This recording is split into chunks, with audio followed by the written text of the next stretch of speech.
Dernière partie du résumé de ce livre, Libérez-vous des fringales, où on va aborder le gras, les acides gras essentiels et le gras dans notre alimentation. On a déjà vu tout ce qui était régime, et on se rappelle qu'il vaut mieux les éviter. Notre dépendance aux glucides, qui se comporte quasiment comme une drogue. On est rentré dans le détail des aspects thyroïdiens et surrénaliens, avec les troubles hormonaux potentiels quand on a une alimentation qui est déséquilibrée. Et enfin, on a parlé des levures, Candida albicans entre autres, un sujet essentiel qu'il est important de bien comprendre par rapport aux fringales et autres problématiques de santé. Et on arrive maintenant aux 2 chapitres sur la carence en acides gras essentiels et de connaître les bonnes graisses qui sont utiles dans notre alimentation. Et ce sera la fin du résumé de ce livre.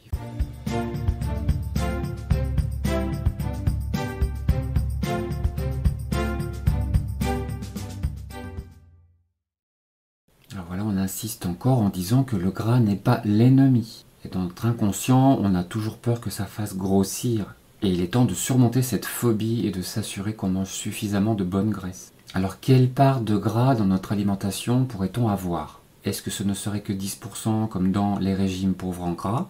Ou alors 30% comme les apports journaliers recommandés? Ou encore 40% comme dans le régime méditerranéen? À ce propos, je vous renvoie sur le résumé du livre Je mange méditerranéen. Ou est-ce qu'on serait plutôt à 75% de gras comme dans l'alimentation des Esquimaux? En tout cas, ce qu'on peut souligner, c'est si on a des fringales de gras, on peut se poser la question de savoir si on en mange assez en général. On nous fait remarquer que dans la nature, une fringale de gras a peu de chances de nous faire manger des frites ou des charcuteries industrielles. On sera plutôt orienté vers une consommation de noix ou de moelle d'os d'animaux ou d'autres aliments qui contiennent des acides gras essentiels naturels ainsi que d'autres graisses saturées monoinsaturées. Et tant qu'on mange bien, on peut ingérer autant de graisses saines que le corps en réclame. Cela nous renvoie une fois de plus à nos ressentis, au fait de pouvoir s'écouter, s'analyser. Et il est important de noter que la plupart de ceux qui mangent trop de gras sont carencés en certaines graisses essentielles, ce qui est quand même paradoxal. On a une citation du docteur Artemis Simopoulos qui nous dit « On ne reçoit qu'un dixième des graisses dont nous avons vraiment besoin, et 20% d'entre nous ont des niveaux d'acides gras essentiels si bas qu'ils sont indétectables. » Alors, 7 choses à savoir sur le gras. Chaque cellule de notre corps est entourée d'une membrane faite de graisse qui les protège des microbes et des poisons, tout en laissant passer les nutriments et l'oxygène. Nos glandes endocrines ont besoin de gras pour sécréter des hormones comme les oestrogènes ou la testostérone. Le cerveau humain est composé de graisse à 60%. Le gras maintient l'intégrité des connexions neuronales, le système de communication du cerveau. Les nerfs, les yeux, les glandes surrénales, la thyroïde ont besoin de graisses essentielles pour fonctionner normalement. Les graisses essentielles sont nécessaires à la croissance et à la reproduction. Elles sont converties en prostaglandines qui régulent toutes les fonctions corporelles au niveau cellulaire. Et les prostaglandines régulent entre autres la pression artérielle, la coagulation, l'inflammation, les allergies, le niveau de sodium, l'élimination d'eau et la croissance des tumeurs, etc. Et enfin, le gras est nécessaire pour la production de sérotonine qui rend de bonne humeur et permet de bien dormir. Donc voilà, il va être utile de penser aux vraies richesses du gras. Et nous avons de nombreuses sortes de gras qui répondent à des besoins spécifiques. Par exemple, le beurre a plus de 500 composés différents, dont aucun n'est mauvais en soi. Nous avons aussi les noix, le poisson, les viandes, les abats, l'huile d'olive, de coco, etc.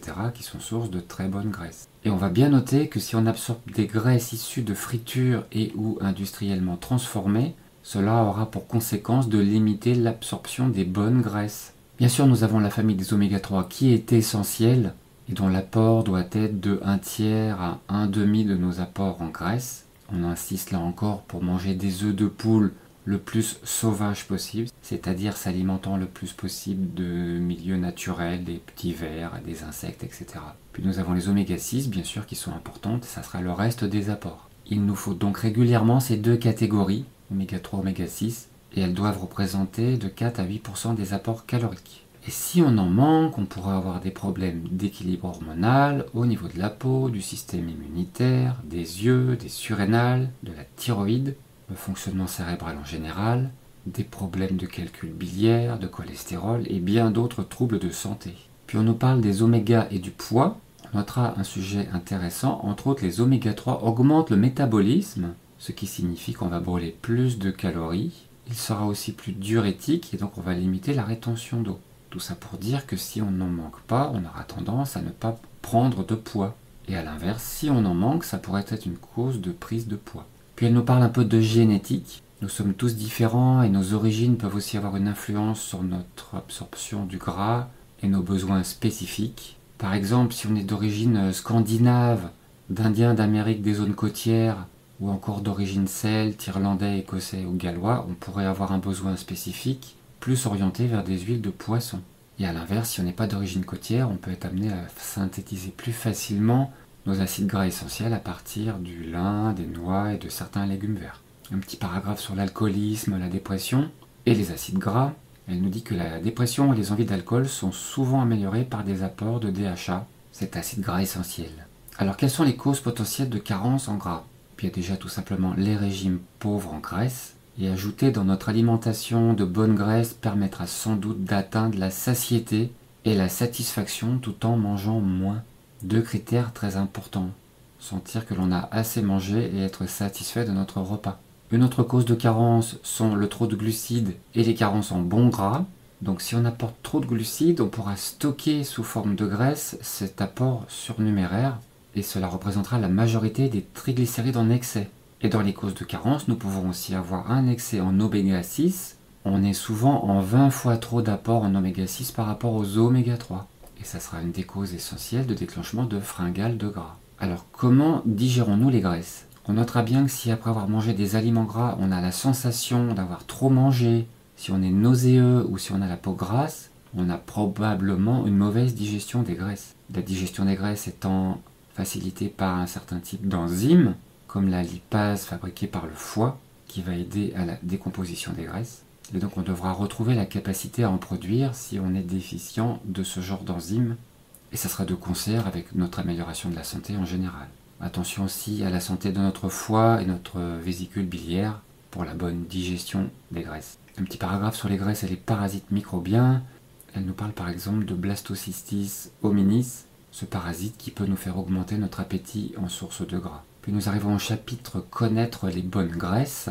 Mais déjà, on va essayer d'évaluer l'étendue des dégâts à travers des examens sanguins, les analyses du cholestérol avec surtout le rapport LDL sur HDL, mais aussi l'homocystéine, qui sera un des meilleurs indicateurs des excès en acides gras. Et on pourra le refaire au bout de 6 mois après application des différents conseils. Un paragraphe sur la vérité sur les graisses saturées. Alors non, elles ne bougent pas les artères. Bon, la parenthèse, ça renvoie à des études. Il y a pas mal d'études qui sont citées sur les affirmations présentes dans ce livre. Et d'ailleurs, plusieurs études montrent qu'elles ont même un effet protecteur contre les AVC. Et les graisses saturées soutiennent les effets des oméga 3 dans le cerveau et aident à atténuer les effets des excès en oméga 6. Et elles ont aussi un effet bénéfique chez les diabétiques. Alors, quelles sont les graisses à favoriser?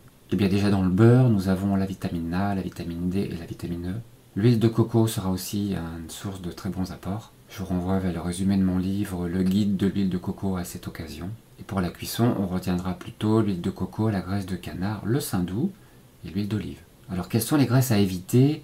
Eh bien, toutes les margarines et autres huiles partiellement hydrogénées ou trans. Tout ça, ce sont des produits transformés chimiquement ou avec des très hautes pressions qui n'ont plus rien de naturel et qui ne sont pas exploitables par le corps. Et bien sûr, attention aux huiles de friture qui sont nocives au bout de quelques usages. Et quels aliments peuvent mettre fin aux envies de gras? À ne pas oublier les poissons gras, par exemple 2 fois par semaine, les petits poissons principalement, en notant que c'est surtout les chairs qui sont les plus proches de la peau qui sont intéressantes, celles que parfois on a tendance à mettre de côté. Nous avons aussi les sardines en boîte et surtout celles qui sont faites avec leur propre huile. Ça commence à être difficile à trouver. Ou encore le thon frais non dégraissé.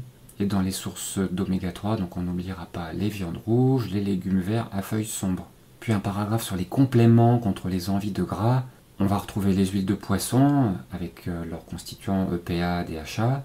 On pourra aussi absorber de la lipase pour aider à digérer les graisses. Bref, on va retrouver tout un tableau avec les différents compléments et les différents conseils associés. Et bien sûr, on retrouve le plan d'action avec entre autres passer en revue tous nos symptômes et un résumé de tout ce qu'on a vu jusqu'à maintenant.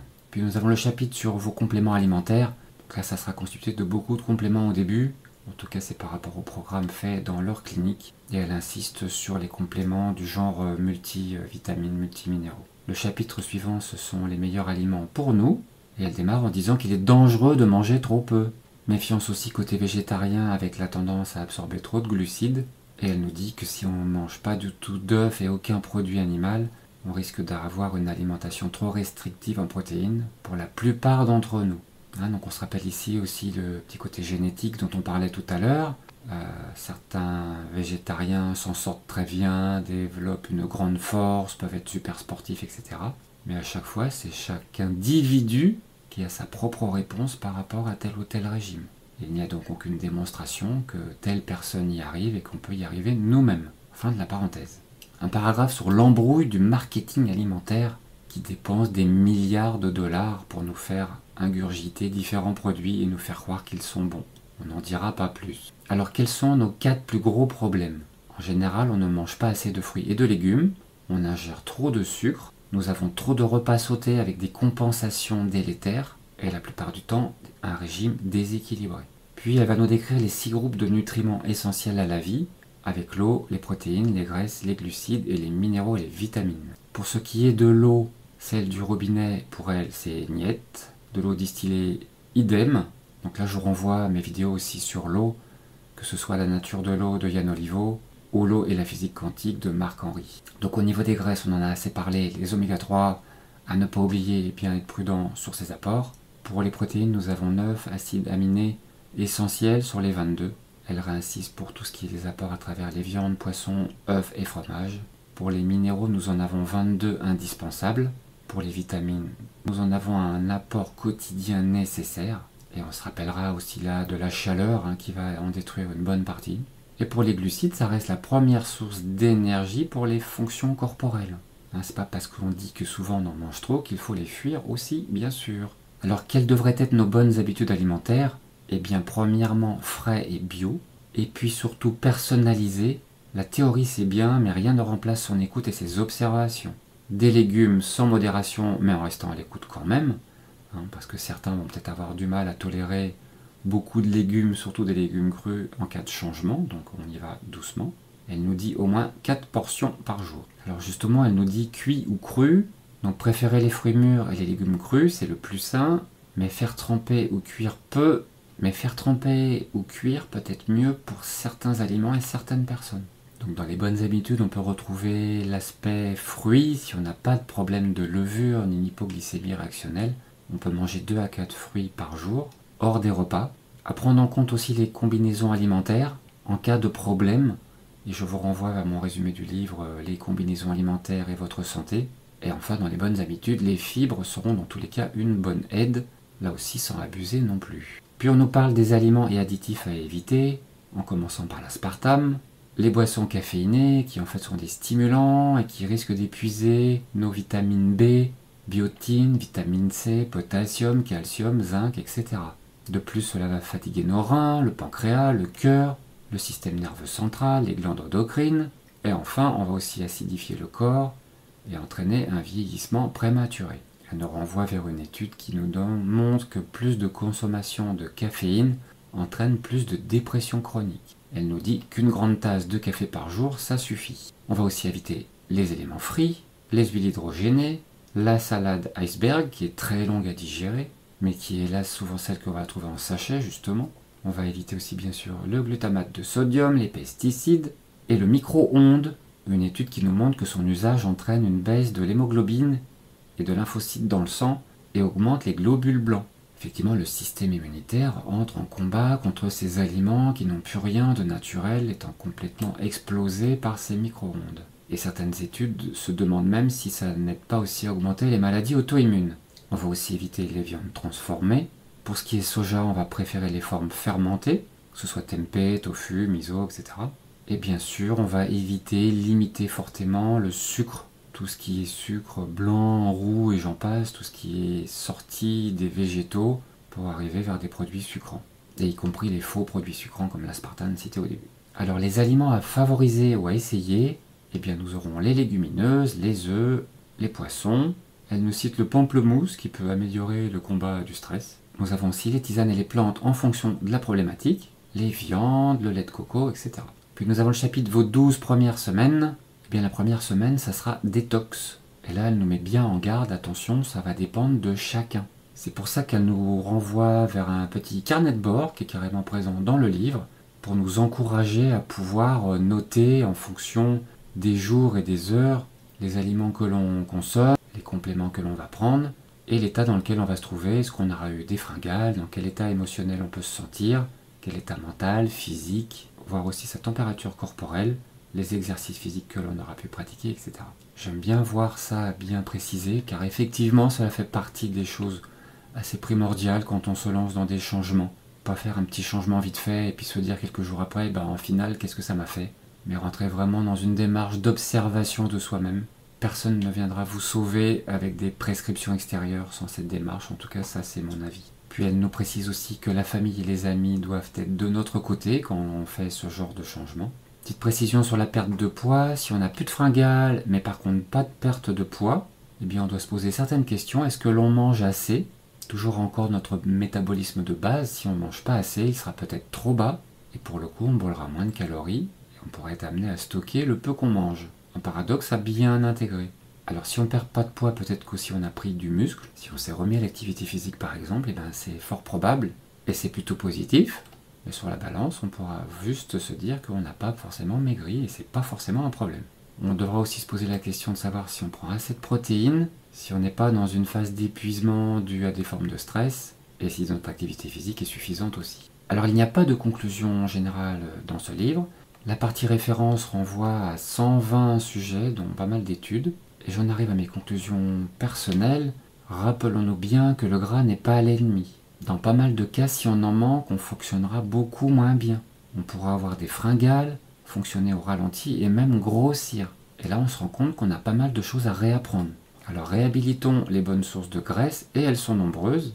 Et ça fait des dizaines d'années qu'on a voulu nous faire croire que les graisses étaient mauvaises au profit des profits de l'industrie du sucre. Et au final, ce livre apporte un point de vue global intéressant et qui, sur 80% des sujets, insiste sur des bases abordées via d'autres approches. Et c'est tant mieux, on converge toujours vers ce qui est mieux pour nous pour être en bonne santé.